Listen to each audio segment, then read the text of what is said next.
So far, we've just been simplifying radical expressions, and now we're going to move to solving radical equations. So we're actually going to come out with an answer. So a radical equation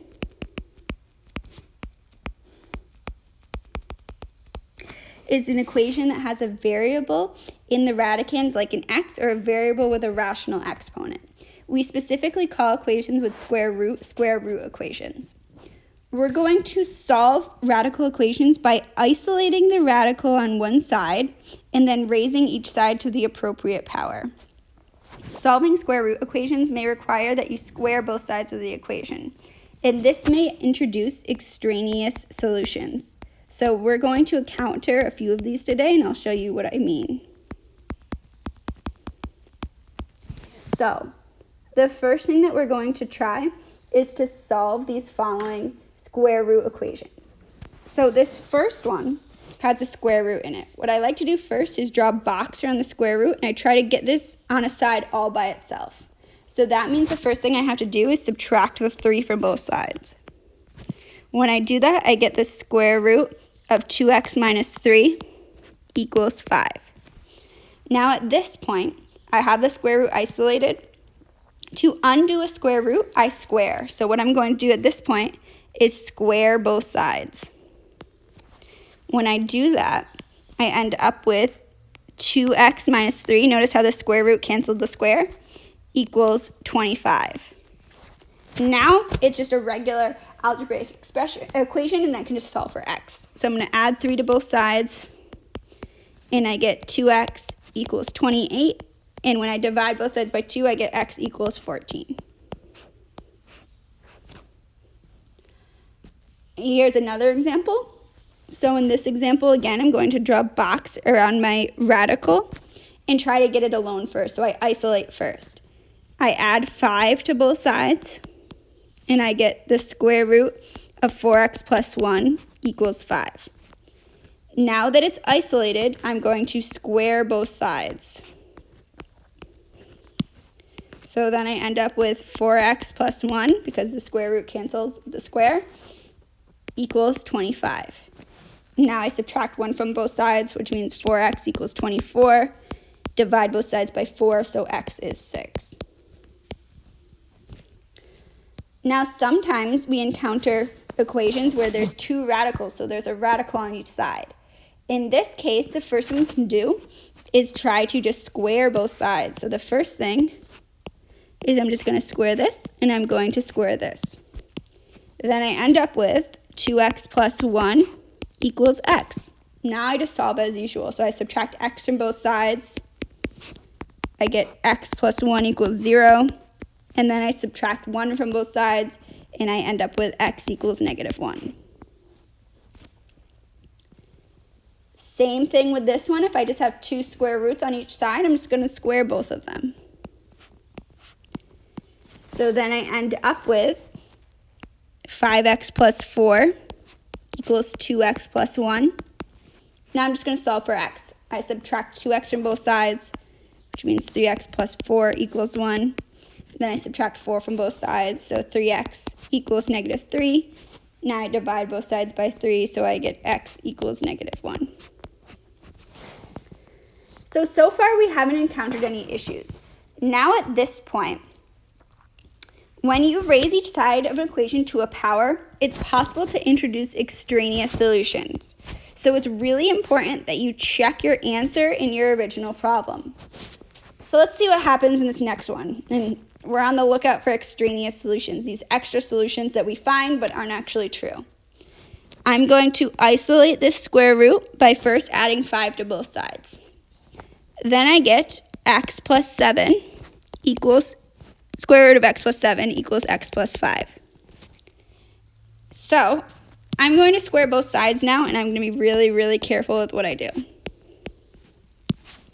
When I square the left side, the square root cancels, so I end up with x plus 7.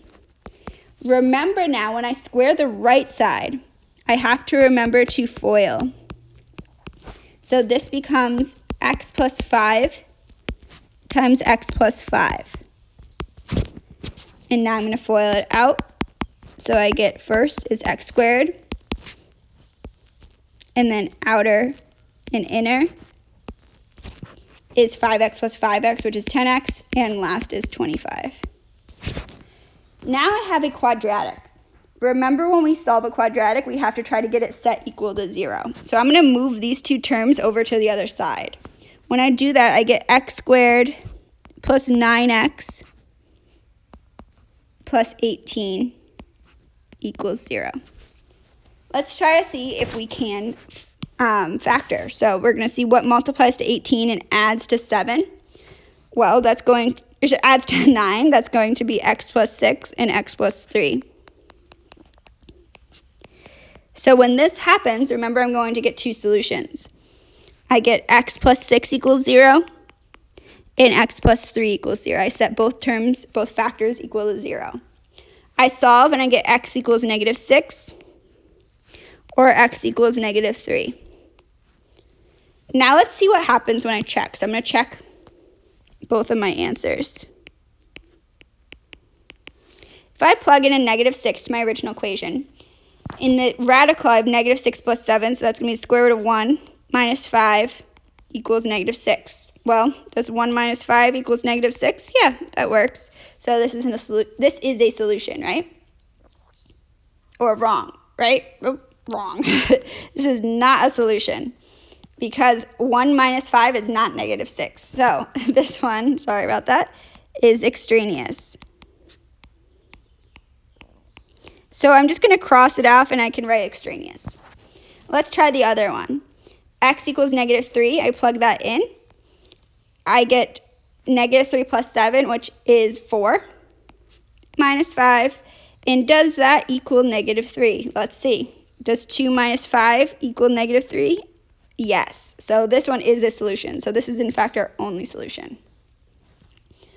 Let's try one more. So in this last problem, I'm going to isolate first. And I'm going to subtract the 3 from both sides.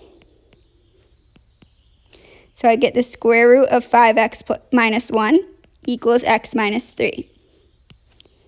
Now you might realize to watch out when I'm squaring both equations, I'm going to have to FOIL this side out. So I get 5x minus 1 equals x minus 3 times itself. Remember, that's what it means to square something. So I get 5x minus 1. When I FOIL this out, I end up with x squared minus 6x plus 9. Now I have a quadratic because I have an x squared, so I'm going to try to make it all equal to 0. So I'm going to move these two terms over to the right. So I get x squared minus 11x plus 10 equals 0. At this point, I have to try to factor. So what multiplies to 10 and adds to negative 11? Well, I know that's going to be two negative numbers. And those numbers are 10 and 1.